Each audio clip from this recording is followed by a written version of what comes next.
Et donc nous accueillons Marie Delassus qui nous arrive du musée du Louvre et qui va donc nous parler, je viens de l'annoncer, du peintre Henri Marais et en particulier donc de son activité dans le cadre de la décoration des églises de la première reconstruction. Bonjour à tous, vous m'entendez correctement? Donc en préambule, je voulais d'abord remercier les organisateurs du colloque de m'avoir convié à y participer.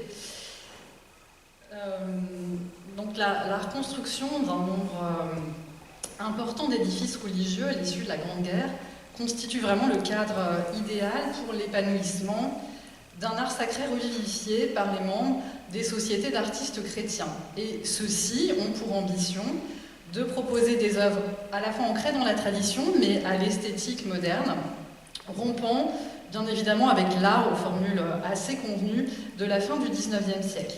Et c'est à cette génération d'artistes qu'appartient le peintre parisien Henri Marais, qui est surtout réputé pour ses talents de fresquiste. Sa collaboration avec différents architectes, notamment Joseph Andrieux, mais surtout Duval et Gonze, l'amène à participer au décor de 6 églises dans le Santerre. Alors, les villages de l'Est de la Somme ont été en effet durement touchés pendant le conflit, comme vous voyez sur ces cartes postales qui vous montrent les ruines, si on peut encore parler de ruines d'ailleurs, des églises de Beuvreigne et d'Irla.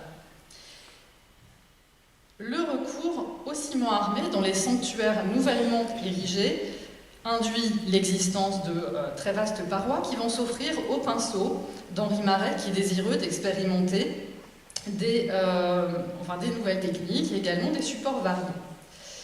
Je vous montre ici des photos de l'église de Beuvreigne, dont on va reparler ensuite, et de Saint-Pierre-de-Roi, qui témoignent bien de l'ampleur des partis architecturaux qui sont retenus, et à ces parties doit s'accorder aussi le décor. Alors, avant de se concentrer sur l'œuvre d'Henri Marais en terre picarde, je voudrais revenir sur quelques points marquants du début de sa carrière, disons quelques expériences qui vont se révéler, je pense, décisives dans son choix ultérieur de contribuer au chantier de réédification des églises des territoires meurtris. Dans un second temps, je voudrais aborder la série des Chemins de Croix, qui est une série très emblématique de sa production, et puis je terminerai par l'étude des grands programmes décoratifs. Henri Marais est le fils d'un bijoutier joaillier du Palais Royal et il va développer vraiment précocement un goût pour le dessin, mais aussi pour le décor mural, peut-être influencé par les projets de son père. Et au lieu d'intégrer l'école des Beaux-Arts, il choisit de se former dans des ateliers de peintres académiques, notamment chez Fernand Cormon et Eugène Thirion. Mais dès 1902, en fait, sa candidature au décor de la salle des fêtes de la mairie de Vanves traduit déjà véritablement une inclination pour les décors de grande envergure. Et en 1907, il se voit confier 2 compositions sur toile pour la mairie de Gentilly, qui sont aujourd'hui perdues, qui, comme vous le voyez en haut, je suis désolée, je ne m'attendais pas à des écrans petits, donc les vignettes sont peut-être peu lisibles. Vous voyez en fait les esquisses qui sont conservées au Petit Palais de ce décor, qui souligne encore l'aspect très rural de l'approche banlieue parisienne. En 1910-1911, il exécute dans un esprit similaire un ensemble de panneaux pour l'escalier d'honneur de l'hôtel de ville de Saint-Maurice. La rencontre de Paul Baudouin en 1912 va constituer pour lui un événement déterminant. Paul Baudouin, il est vraiment considéré comme le grand rénovateur de la fresque en France. Vous le connaissez peut-être pour les peintures de la voûte du péristyle du Petit Palais. Et il va encourager Marais à se familiariser avec ce médium, avec le médium de la fresque, un médium qui va satisfaire aussi son penchant pour la simplification des formes, qui va aussi avec de pair avec une certaine rapidité, la mise en place de ces compositions. En 1913, il réalise son premier cycle de fresques pour l'aérium d'Arès en Gironde. Donc, vous voyez des décors dans une palette assez claire qui dépeignent les activités des enfants de ce sanatorium. Et il développe une telle aisance avec ce médium que son ami Maurice Denis dira que Marais est l'homme né de la fresque. C'est un ensemble aussi marquant puisqu'il constitue la première collaboration d'Henri Marais avec les architectes Charles Duval, qui est son cousin, qui lui est apparenté, et Emmanuel Gonze, qui vont le rappeler ensuite sur plusieurs chantiers de la Somme. La Première Guerre mondiale interrompt son activité de fresquiste, mais elle lui permet de nouer un lien particulier avec la Somme lorsqu'il va être affecté aux travaux de camouflage. Et en fait, il va séjourner à Amiens au printemps 1916, où sont abrités les premiers ateliers de camouflage. Alors, tout en s'initiant à ces techniques très particulières qui sont vraiment destinées à tromper l'ennemi, c'est ce que vous voyez sur le croquis de gauche, il va mettre à profit ses qualités d'aquarelliste pour immortaliser Amiens. On a donc dans les archives des descendants d'Henri Marais plusieurs carnets qui conservent des vues réalisées sur le motif, au dessin assez nerveux, mais dans une palette de tons plutôt adoucis. Vous reconnaissez la cathédrale vue depuis la rue Basse et Tanneur, un détail des maisons de la place du Don, sans doute à droite du pont du Don, le chemin de halage vu au quartier Saint-Maurice, et c'est aussi à Amiens, à partir donc de 1916, que le peintre réalise ses premières gravures sur bois, qui pour la plupart vont être consacrées plutôt aux paysages dévastés de l'Est de la France, mais il y a deux gravures qui se démarquent.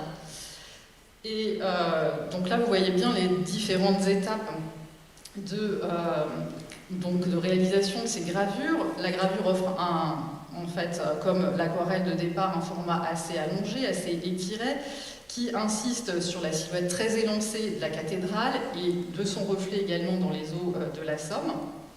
Mais entre l'aquarelle et la gravure, Marais effectue un dessin préparatoire que vous voyez au centre. On dénote déjà une certaine géométrisation des formes, une notation des valeurs. On voit bien quelle est la finalité de ce dessin, qui sera sans doute ensuite reporté peut-être par l'intermédiaire d'un calque sur le bois aggravé. Et donc le sujet se trouve inversé sur le tirage. Parfois on a une mise en couleur, comme avec cette vue du pont du Cange et de l'église Saint-Leu, qui va venir encore souligner la vigueur du trait. Et on voit combien en fait cette technique, qui engendre une expressivité vraiment très forte des formes, ne va pas être sans incidence ensuite sur l'évolution de l'art de Marais. Simultanément donc, à la construction de cette œuvre profane, Marais va développer un intérêt tout particulier pour les thèmes religieux. Il ne va pas faire partie des ateliers d'art sacré, mais il va adhérer en 1919, qui est la date de création de ces ateliers, à la Société de Saint-Jean, et va participer à l'exposition d'art chrétien moderne qui se tient au pavillon Marsan, donc à partir du mois de décembre 1920. Exposition qui est en fait organisée à l'instigation de la Société de Saint-Jean. Il y présente, en compagnie de l'architecte Georges Pradel, un projet d'église provisoire assorti de 6 panneaux et de 4 stations de chemin de croix, le tout peint à fresque. Donc vous avez à gauche la page de titre de la brochure qui est éditée à cette occasion, brochure dans laquelle en fait, les deux hommes déplorent l'indigence en matière d'architecture de beaucoup d'églises qui sont en fait aménagées à la hâte dans des baraquements, dans l'attente du versement des indemnités des dommages de guerre. Et je vous ai mis une image de l'église de Beuvraine, de cette église provisoire.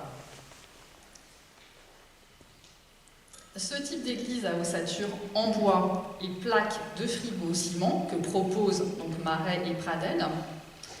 Vous en avez le plan, c'est une église à 4 travées. Dans les deux dernières, vous distinguez un banc d'œuvre et une chaire, et ensuite l'autel qui doit être surmonté d'une fresque représentant la résurrection de Marais. Et sur l'arc triomphal, vous distinguez aussi une vierge donc dans une mandorle. Alors c'est un projet qui ne va apparemment pas rencontrer beaucoup de succès, mais Marais va utiliser certaines de ses propositions pour des réalisations de l'entre-deux-guerres. Je voudrais donc maintenant passer à ma seconde partie en parlant des chemins de croix. Et le premier chantier à bénéficier des réflexions du peintre, de sa récente expérience de fresquiste, c'est l'église de Frénois, Frénois-les-Rois, dont les maîtres d'œuvre sont Duval et Gonze. Je ne m'étendrai pas sur le sujet, je parle sous le contrôle de Jean-Jacques Capronier pour ces architectes. Ils ont fondé l'agence La Cité Nouvelle et ils ont dirigé à peu près une vingtaine de chantiers dans le Santerre, donc des chantiers à la fois dans le domaine religieux et civil. La nouvelle église de Frénois, vous voyez qu'elle s'inspire très fortement de l'ancienne, dans sa silhouette générale, hormis le fait que la nef est ramenée dans le prolongement du chœur. Donc, comme la plupart des édifices, il s'agit d'une église en ciment armé, qui est masquée donc, par des briques cuites, et à l'intérieur, elle montre une nef aux murs enduits, qui sont mises en valeur par des arcades en briques, et vous avez également des arcs doubleaux en briques. Et vous apercevez donc sur les murs latéraux le chemin de croix de Marais, qui est composé de 14 stations, de 60 cm de côté. On conserve le devis pour ce chemin de croix qui s'élève à 7 000 francs. Ça correspond à peu près à 3 fois le prix de chemins de croix plus traditionnels, en carton ou peints sur cuivre, des chemins de croix qui avaient d'abord été envisagés dans un premier temps. Alors, il se trouve en fait que ce chemin de croix correspond à une reprise de celui de l'église de Fourqueux, Fourqueux étant le village où réside le peintre, et qu'il a exécuté donc ce chemin de croix en 1922. Et on conserve, à la fois pour le chemin de croix de Fourqueux ou de Frénois, 13 esquisses sur papier et calque. J'en ai choisi une ici, la seconde station, qui vous montre le Christ qui porte sa croix au début de sa montée au calvaire. Et on voit bien que l'esquisse présente une plus grande proximité avec la station de Fourqueux, je vous ai placé en bas, que celle de Frénois. Dans celle de Frénois, le Christ voit son orientation modifiée, peut-être pour s'adapter à la configuration de l'église. Et on voit également que la palette est modifiée. On n'a plus des tons bruns et verts, mais un bleu vif.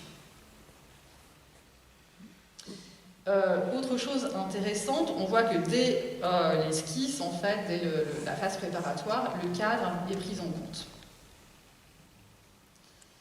Alors, la caractéristique la plus frappante,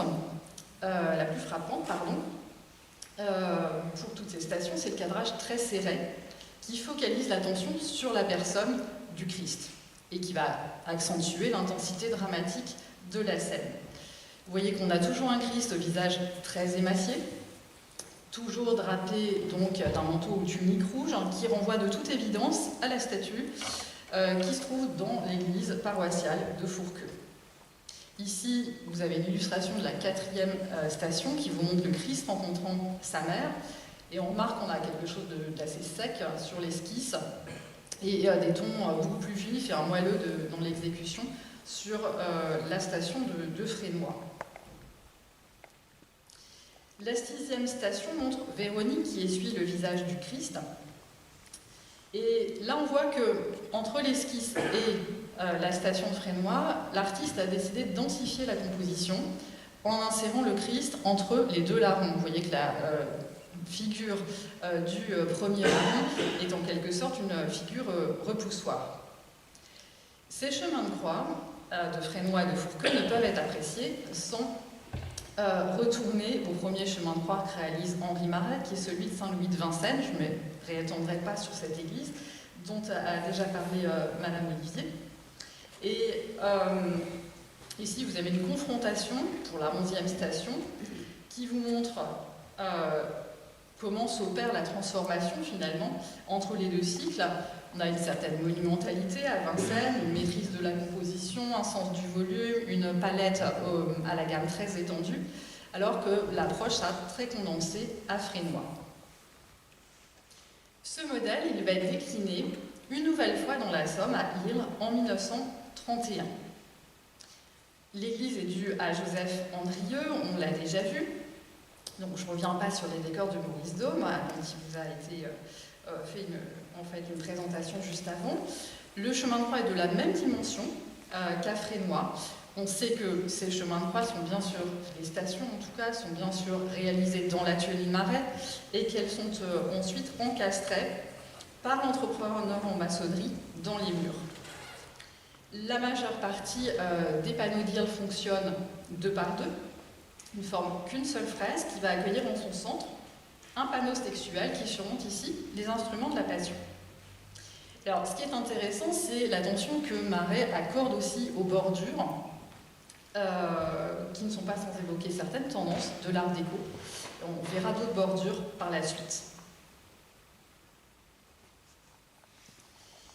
Ici, je vous montre des stations qui correspondent d'abord à la condamnation du Christ par Pilate, et puis à droite, Simon de Cyrène, qui aide le Christ à porter sa croix. Et vous voyez qu'on retrouve vraiment ce qui résume bien l'art de Marais, toujours le cadrage serré, avec confrontation des protagonistes, une géométrisation des formes, et puis des contrastes colorés très accentués.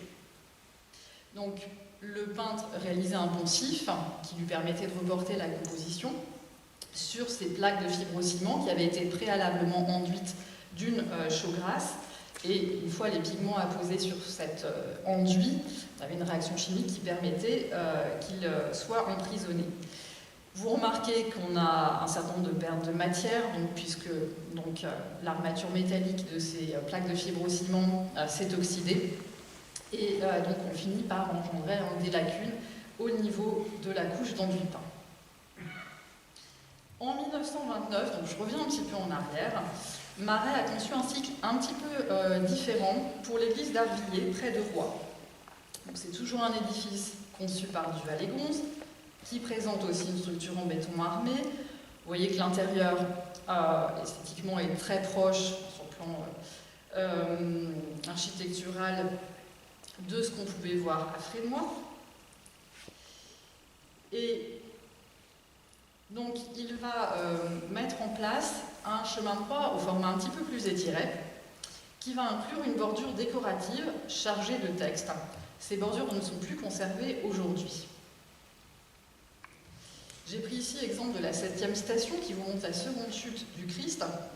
Et on voit qu'ici, il s'inspire très directement du chemin de croix de Vincennes. Il opère vraiment une réduction des personnages par rapport à Vincennes, c'est la vignette que vous voyez tout à droite, mais on reste dans la même gamme de couleurs. Il va décliner le modèle d'Arvilliers dans une église de l'Oise, à Tricot, qui est une église néo-gothique. Mais vous voyez que les stations vont ici former des grands triptyques. Elles vont être réunies, donc souvent en 2 panneaux. 2 panneaux qui sont séparés par donc une représentation de plantes grasses ou épineuses, allusion à la passion du Christ. Et ces panneaux sont aussi circonscrits par une bordure au motif géométrique, avec aussi des plantes grasses, mais qui se distinguent par une tonalité plus grise. Donc c'est-à-dire que ces bordures, c'était le cas à Irles aussi, elles sont faites à partir, la peinture est apposée sur un mortier de ciment à gros grains. Donc c'est un support qui n'autorise pas un travail en couches superposées et qui n'offre souvent, qui n'est souvent le support que d'une seule couche. On a souvent, si vous voulez, un aspect beaucoup plus rugueux. Je vous montre un détail de ce chemin de croix avec toujours un problème donc, de rouille sur la structure métallique des plaques. Je voudrais terminer avec les différents programmes décoratifs, puisque dans le même temps qu'il conçoit ces chemins de croix, Henri Marais reçoit des commandes aux décors beaucoup plus ambitieux, qui sont voués à recouvrir les murs du transept, du chœur ou des fonds baptismaux des édifices religieux. Et donc je reviens également un peu en arrière avec le programme qui est dédié à l'église Saint-Sulpice de Frénois-les-Rois, qui comprend donc 4 fresques qui vont convoquer des scènes du Nouveau Testament et aussi de l'histoire locale. C'est un chantier, pour que vous ayez un petit peu une ordre d'idée, qui s'élève à 25 000 francs. Alors, ce qui est assez étonnant, la société coopérative de Cézanne se plaint justement des maquettes très encombrantes que Marais a déposées à son siège. Ces maquettes, on ne les a pas retrouvées, je pense qu'elles ont dû disparaître dans les bombardements de mai 40, comme l'a expliqué Aurélien hier. Ces cartons, ils ont pourtant été aussi exposés au Salon d'automne de 1926. Et donc on en conserve la trace quand même par une photo qui vous montre Henri Maret en train de travailler avec ses deux filles, Yvonne et Denise. Et je ne sais pas si vous voyez le détail, je ne sais pas si vous voyez le pointeur de la souris, mais on voit ici une ânesse qui est bien celle qui porte le Christ sur la fresque de l'entrée à Jérusalem que je vous montre ici. Donc une fresque qui se trouve sur le mur latéral nord. Sur le sud lui fait écho le sermon du Christ sur la montagne. À la jonction du mur, donc du chœur et des pans de l'abside, on voit donc Saint Sulpice, qui est l'évêque patron de l'Église, qui prend sous sa protection les fidèles de Frénois-les-Rois ici. Et puis ici, en quelque sorte, peut-être une représentation un peu imagée de la consécration de l'édifice, avec toujours le saint patron, l'évêque d'Amiens, et puis le couple d'architectes du Val-et-Gonze qui présente la maquette de l'édifice. Toutes ces fresques encadrent au centre un cœur d'ange, au dessin assez souple, traité en camailleux de rose. Et on va voir que ce camailleux s'apparente en quelque sorte à une convention iconographique chez Maret, puisque on le retrouvait déjà au porche de Saint-Louis de Vincennes en 21. Maret est sollicité une seconde fois pour décorer donc un autre sanctuaire qui est l'église de Bevraigne, qui est érigée toujours sur un projet de Duval-et-Gonze. Dédié à Saint-Martin, c'est un édifice en béton armé qui est masqué par des briques surcuites. Et vous voyez qu'il s'inscrit dans la tradition architectonique de la région, puisqu'on retrouve le grand porche ici, qui accueille une charité de Saint-Martin par Raymond Couvengne, et puis des hauts pignons qui rappellent en fait la silhouette de l'ancienne église. À l'intérieur, la voûte de béton, elle conduit le regard vers le mur plat du chœur qui est éclairé par deux étroites verrières. Le prix des fresques est similaire à celui de Frénois, on tourne autour de 25 000 francs. Henri Maret opte ici pour une composition verticale qui s'organise en 3 registres superposés. En bas, alors je m'excuse pour la mauvaise photo, au-dessus de l'autel, on trouve des panneaux décoratifs avec des plantes très stylisées qui vont croître sur des treilles, qui vont être surmontées des 4 évangélistes, des figures assez monumentales. Vous distinguez Marc et Luc ici debout, qui tiennent des phylactères déroulés, puis Jean et Matthieu qui sont assis pour s'intégrer dans la ligne brisée de l'arc, et enfin un chrisme qui se détache en clair sur fond rouge, accosté de l'alpha et de l'oméga. Alors, vous avez remarqué que ces fresques sont très endommagées. L'édifice a subi de nouvelles destructions durant la Seconde Guerre mondiale, ce qui explique leur état de dégradation avancé. Au bas de l'arc triomphal, qui est situé en avant du chœur, on distingue l'archange Gabriel et la Vierge, donc un décor qui est aujourd'hui en grande partie effacé, qui est en fait presque une citation de l'Annonciation qui est peinte par Henri Maret pour l'église du village français de l'exposition 1925 dont on a déjà parlé.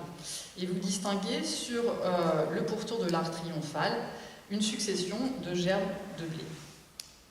Donc ce décor, je vous l'ai dit, a presque disparu. C'est le cas aussi des fresques des parois latérales qui étaient consacrées à la vie de Saint-Martin. Sur la paroi nord était peinte une représentation de la charité de Saint-Martin dans un paysage enneigé, dans une lecture un petit peu archéologique. Vous le voyez devant des murailles qui évoquent la cité tardo-antique d'Amiens. Et donc voilà ce qui reste du décor. Donc on n'aperçoit plus que la monture de Saint-Martin, son manteau et le mendiant. Au sud, se déployait une autre fresque qui représentait sans doute la fondation d'une abbaye par Saint-Martin, peut-être celle de Marmoutier. Donc ces fresques, vous l'avez compris, ont en grande partie disparu, mais on conserve le poncif, donc qui a servi à reporter les lignes directrices pour donc la mise en place de la composition. Je vous montre ici juste le pied d'un des personnages du premier plan et la signature du peintre. Voilà ce qui reste donc du mur sud, avec 2 moines bûcherons au premier plan en train de scier un arbre. Et c'est en fait un motif qui va être repris aussi, cité de manière un peu textuelle, dans la grande fresque qu'Henri Marais va réaliser à l'église du Saint-Esprit à Paris en 1935. En 1932, le peintre participe aussi au chantier de Saint-Pierre de Roye. Vous avez compris, c'est un parti vraiment inédit, puisqu'on a une nef unifiée en béton armé qui se greffe à un chœur gothique qui a subsisté.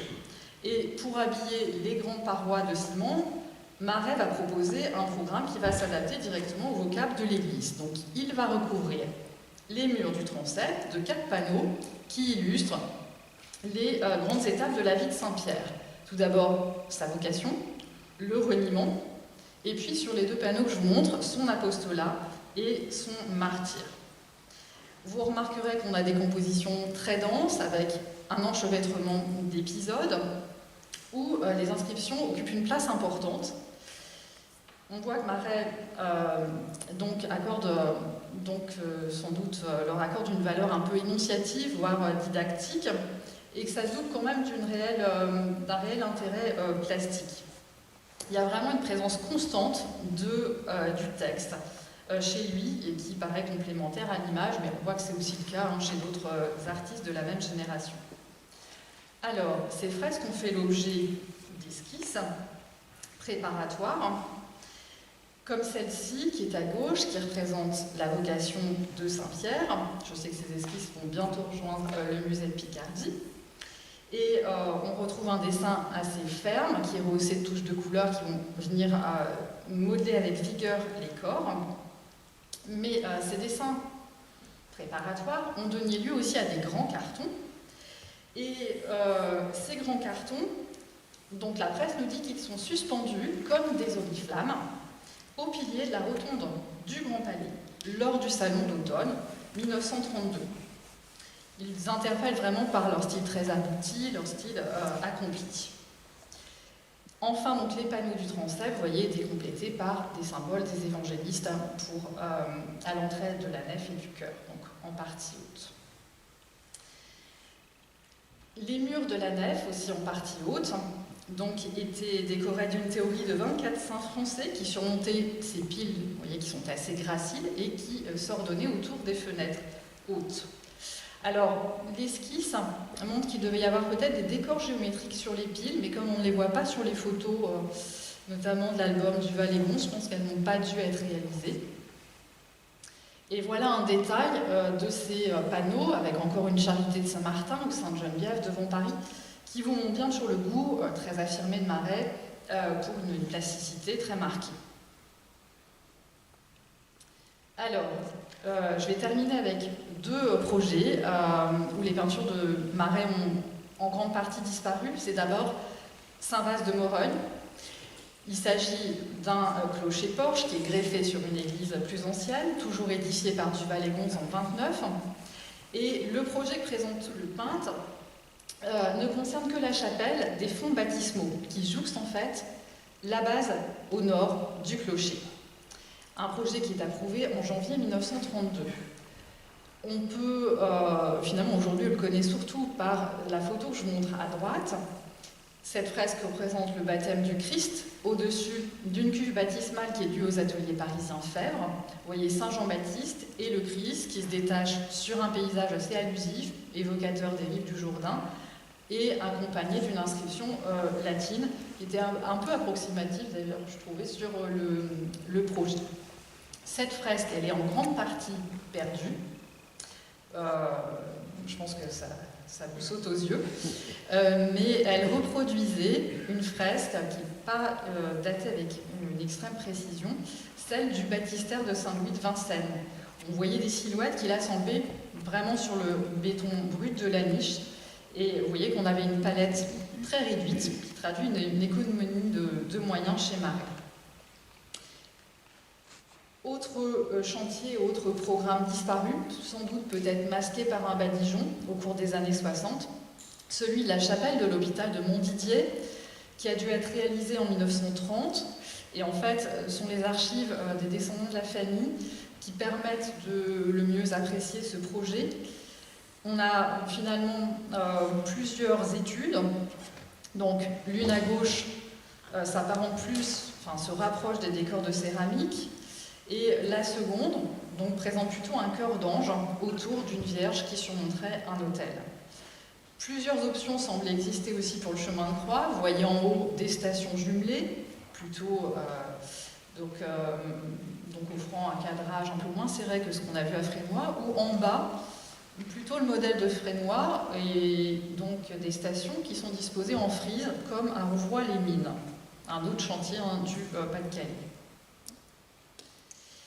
Alors en guise de conclusion, je voudrais peut-être proposer une ouverture vers les territoires limitrophes. Donc Henri Maret est quelqu'un de profondément croyant et il a consacré une bonne partie de son œuvre à l'art sacré. Vous voyez qu'il a répondu à pas mal de commandes, mais il a aussi développé une production personnelle. Et sans doute que le décès prématuré de son fils, l'entrée dans les ordres aussi de 2 de ses filles, ont peut-être conduit le peintre à s'investir pleinement dans cette voie de l'art sacré. Et les chantiers des églises de la Somme vont trouver leur prolongement dans le décor qui va être exécuté sur toile marouflée, donc ça n'est pas une fresque, à partir de 1940 pour la coupole de la cathédrale Saint-Val d'Arras. Le décor a pour thème les scènes de la vie de la Vierge et montre toujours l'intérêt récurrent du peintre pour des corps sculpturaux, des attitudes vraiment très dramatisées, ici associées à des raccourcis audacieux qui sont donc demandés par la typologie du décor. Et on voit que Maret réintroduit dans sa composition certains éléments qu'il a déjà déployés dans les décors de la Somme. Ici, la Vierge qui s'apparente à celle de l'Annonciation, le cœur d'ange en camailleux de rose. Et c'est vraiment une réalisation très très marquante qui confirme l'art consommé d'Henri Maret pour la peinture monumentale. Voilà, je vous remercie de votre attention.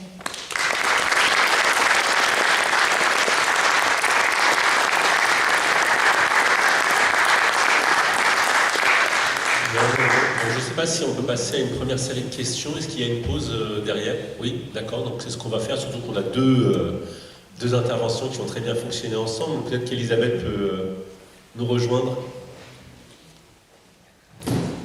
Peut-être je vais commencer juste avant de laisser la parole au public, juste peut-être pour poser une question, et c'est peut-être plus une remarque.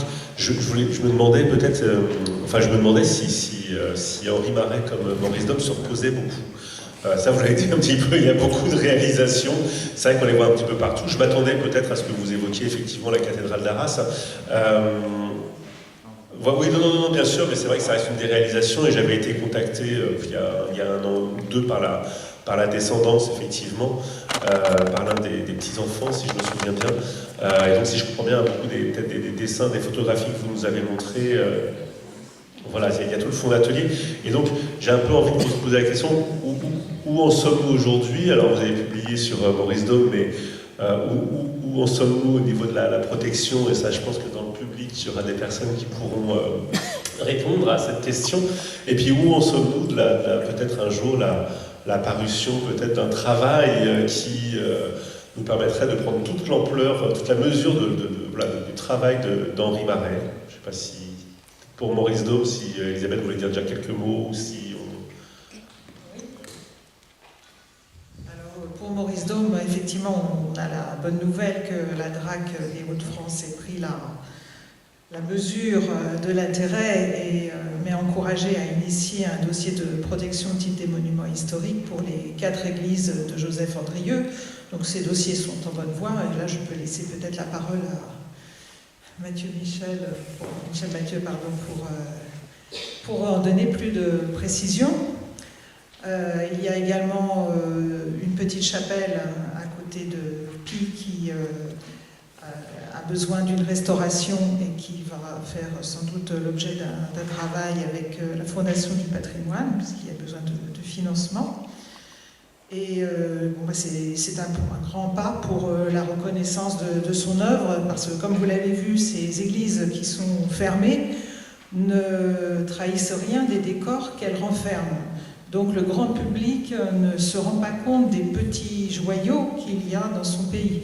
Et donc c'est tout à fait important de les mettre en valeur par toutes sortes d'actions publiques. Peut-être effectivement Michel pourra répondre à ces questions-là, mais pour Marais, de toute façon, la question aussi de la protection, j'imagine, se pose. D'après ce qui m'a été dit hier, pour Beuvred, c'est presque finalisé, non? C'est ça? Voilà. Pour Rire, donc, c'est bien en cours. Alors, je sais que pour Ouvroy-les-Mines, là on sort un petit peu, mais comme le Pas-de-Calais vous intéresse, il y avait une étude préalable qui avait été faite en 2017, mais ensuite, par manque de finances, je pense que la commune n'a pas pu mener les travaux, ça a dû être arrêté, d'après ce que j'ai compris. Voilà. Et Vincennes? Vincennes, oui, alors les fresques viennent d'être restaurées. D'ailleurs, l'inauguration des fresques avait lieu hier soir, donc je n'ai pas pu m'y rendre, malheureusement. Donc, n'hésitez pas à aller redécouvrir ce cycle. Voilà. Je crois que Xavier voulait... Oui, merci pour les deux très belles communications. C'est une question concernant Maurice Dôme. Est-ce qu'il était intégré dans des associations, des groupements comme Saint-Jean, comme les ateliers d'art sacré, où il était plus indépendant? C'est une question un peu difficile.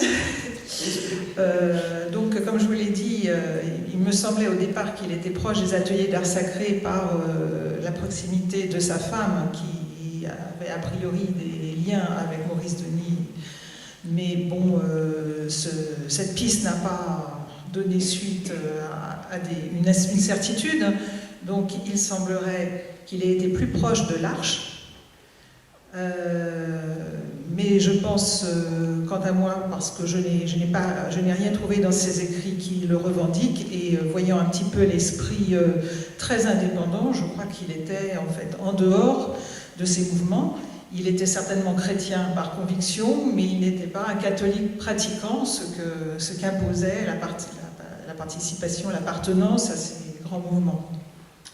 Merci. Merci pour ces deux communications passionnantes. Deux petites pressions par rapport à Roy, l'une concernant Dôme et l'autre Marais. Pour Maurice Dôme, en fait, j'avais découvert dans le dossier de reconstruction, d'aménagement de Saint-Pierre-de-Roy, que en fait, le chemin de croix qui a été réalisé en béton par Raymond Couvaigne avait été initialement, enfin, il était prévu de le confier à Maurice Dôme. Ça devait être un chemin de croix en céramique. Et finalement, c'est en retrouvant mes notes, il n'y a pas très longtemps, en reprenant les rapports de Duval-et-Gons, que ça m'est apparu. Et finalement, donc, ça n'a pas été... Alors, est-ce que c'est pour une raison de coût, de devis, je ne sais pas. En tout cas, c'était prévu en céramique au départ. Quant à Marais, également pour Saint-Pierre-de-Roy, il faut peut-être préciser que pour les grands panneaux représentant la ville de Saint-Pierre, ceux, surtout du bras sud du transept, ont été très fortement endommagés lors des bombardements de 1940 et malheureusement, enfin paix à son âme puisqu'il est décédé, mais lourdement restaurés par un peintre dans les années, fin des années 50, début années 60, et donc restauration qui a un peu dénaturé quand même ces panneaux, ce qui est beaucoup moins le cas dans le bras nord du transept. Et puis j'ajouterais deux petites choses simplement sur Marais et ses rapports avec les autres artistes, c'est que, ça c'est Denise Marais qui m'en avait parlé, c'est que les rapports, les relations entre les différents intervenants, par rapport notamment au chromatisme, à la gamme de couleurs et à la palette qui devait être utilisée par chacun des intervenants, n'a pas toujours été simple. C'est le moins qu'on puisse dire à Roy, c'était même assez tendu entre Henri Marais et l'atelier Hébert-Stévens, puisque Henri Marais se plaignait que les tonalités des verrières écrasaient, étouffaient complètement ces décors, ce qui n'est pas faux. Et donc voilà. Et j'ajouterais pour l'anecdote simplement, ça c'est Jacques Bonny qui m'avait confié cette citation, je ne sais pas si elle est authentique. Il paraît que le peintre verrier Louis Barillet était très sévère vis-à-vis de Marais et qualifiait ses fresques d'aquarelle sur papier de fer, ce qui est quand même pas très gentil. Oui, alors en fait c'est vrai sur les projets, que je vous ai montrées, là, qui vont arriver au musée d'Amiens, on voit que Marais a reproduit les bordures décoratives qui devaient vraiment aussi cerner les vitraux. Donc là, on voit bien que c'est un décor qui était très très proche des verrières, quoi. Là, pourtant, il va y avoir des liens familiaux entre Barrier, le chevalier et la famille Faro, donc bon, c'est un jugement qui est un peu sévère. Oui. Oui, alors moi je profite simplement de l'allusion que vous avez faite, Madame Lez-Olivier, à la cheminée aux pentes de l'Herche pour signaler qu'elle est remontée depuis 6 mois maintenant au musée de l'Oise à Beauvais. Donc évidemment, je vous encourage tous à y aller pour voir le très beau travail qui a été accompli précisément autour de l'art de la fin du 19e et du 20e siècle, notamment pour ce qui concerne les arts décoratifs avec ça, mais avec également les tympans de Max Blondin, et puis toutes sortes de choses, Maurice Denis, etc. Donc allez au musée de l'Oise, ils ont ouvert tout un étage consacré précisément à ces questions. Merci pour cette excellente nouvelle, je vais m'y précipiter. Oui, juste un mot sur l'église de Bazentin. On n'a pas eu le temps de tout voir dans cette église qui est une petite merveille avec sa frise au niveau de la plinthe. Ce sont les vitraux de Heber Stevens aussi qui sont conservés là-bas et qui offrent une très belle tonalité chromatique en accord avec les céramiques de Maurice Dôme et de son épouse, parce que je crois qu'à Bazentin, son épouse avait les bien travaillé. C'était attesté par le fils, qu'il a vu peindre, enfin qu'il a vu émailler les éléments. C'est vrai que ça fait un très bel ensemble, justement une douceur chromatique, une ambiance à la fois chaude et fraîche. C'est un petit bijou, Bazentin, c'est une petite église, mais ça vaut le détour.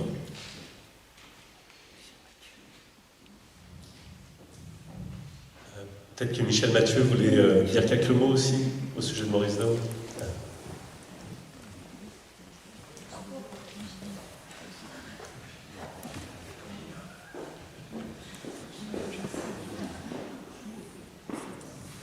Merci de me donner la parole.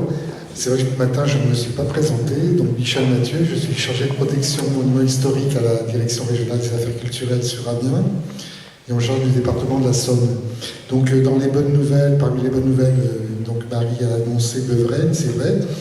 Donc, elle est dans le parapheur du préfet, ainsi que également les 4 églises de Maurice Dôme, qui seront bientôt appelées à être inscrites au titre des monuments historiques.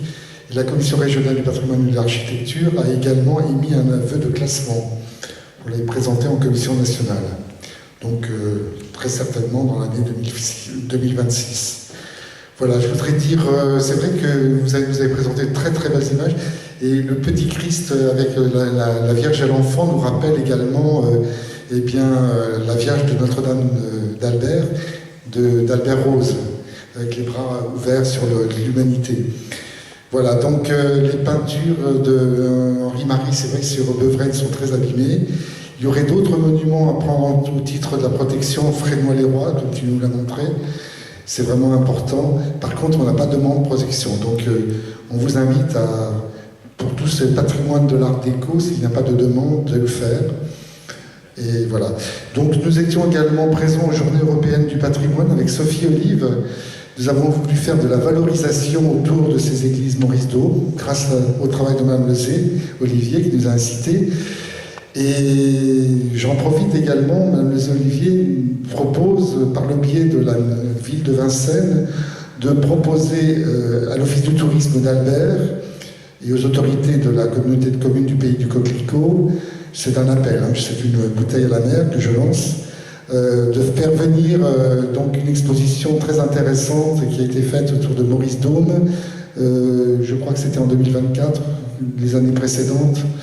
Voilà, donc l'exposition est faite et elle n'a plus qu'à être rapatriée sur la Somme peut-être pour le printemps de l'Art déco, si tout va bien. Voilà. Donc nous avons eu également avec Sophie 160 visiteurs le samedi et le dimanche 20 et 21 septembre cette année.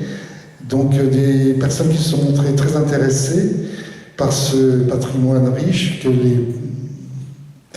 les communes souvent sont ignorantes, ignorent, et les habitants encore plus. Il y avait très peu d'habitants, mais surtout des visiteurs de Paris, mais également de toute la Picardie et du Nord-Pas-de-Calais.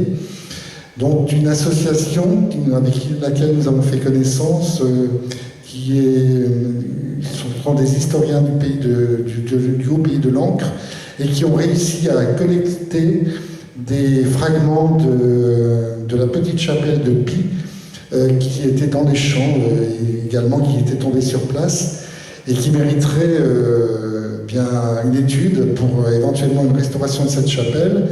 Et nous avons l'appui déjà de la Fondation du patrimoine. Donc voilà, une amicale pourrait se mettre en route pour inciter les maires de prendre en charge leur patrimoine et surtout trouver les financements adéquats. Voilà, je vous remercie.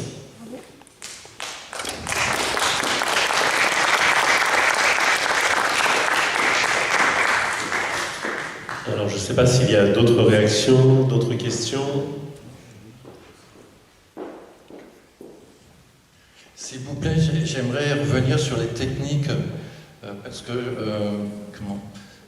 Henri Marais apprend de peindre à fresco avec Paul Baudouin, mais est-ce que toutes ces réalisations sont vraiment peintes à fresco? Et vous avez parlé d'un ciment avec des gros grains, où c'était pas possible apparemment, et voilà.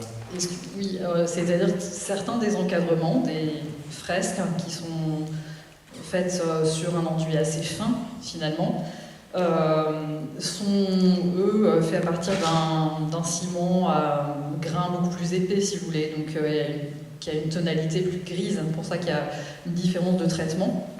Après, dans son œuvre, il a peint sur toile, vous voyez qu'il a pratiqué la gravure, l'aquarelle, le dessin, etc. Mais là, majoritairement, tout ce que je vous ai montré, c'était peint à fresque, hormis le grand décor de la coupole d'Arras. Et puis les premiers décors que je vous ai montrés aussi en région parisienne.